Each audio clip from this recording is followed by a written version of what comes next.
Once upon a time, in a small village of Itolo Kingdom in Cross River State, there lived a community of people who followed a peculiar tradition. For as long as anyone could remember, the villagers had been taught to never look back while walking. It was said that looking back would bring bad luck, misfortune, and even death. The villagers took this tradition very seriously, and it became a part of their daily lives. They would walk with their heads held high, their eyes fixed on the path ahead, never daring to glance back. "Why can't we look back while walking like other communities?" little Lakpan asked his mother in a curious tone. "This has been our tradition our forefathers passed on to us. We live by tradition and no one dare to ask question," Mrs. Basse replied. "But mother, each time that I am working, I feel that someone is following me, especially anytime I am the only one coming back from school," Akpan continued as they sat under a mango tree to peel cassava. One sunny afternoon during the school-free period, group of students gathered together to gist and talk about their daily activities.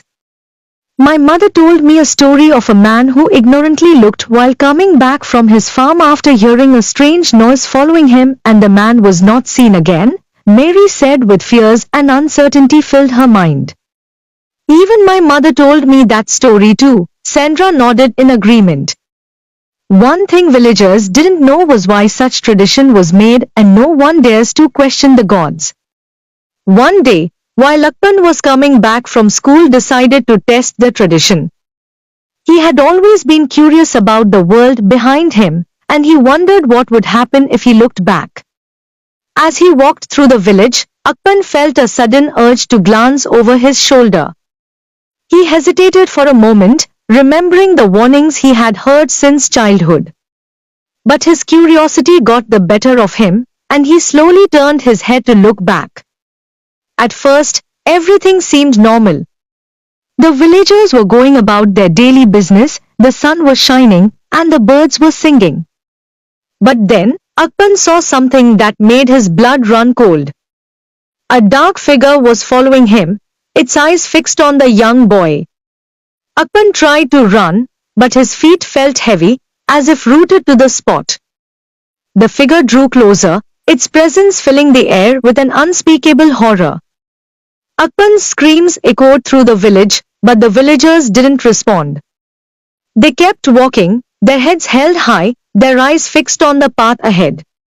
The dark figure reached out and touched Akpan's shoulder, and the young boy felt a chill run down his spine. He tried to shake off the feeling, but it was too late. The figure had already begun to pull him back into the darkness from which it had come. Akpan's parents searched for him everywhere, but he was never found. The villagers whispered among themselves, saying that Akpan had been taken by the spirits for looking back. From that day on, the villagers were even more diligent about following the tradition. They walked with their heads held high, their eyes fixed on the path ahead, never daring to glance back. But the legend of Akpan lived on, a cautionary tale about the dangers of looking back. And the villagers would always remember the young boy who had dared to defy the tradition, and had paid the ultimate price.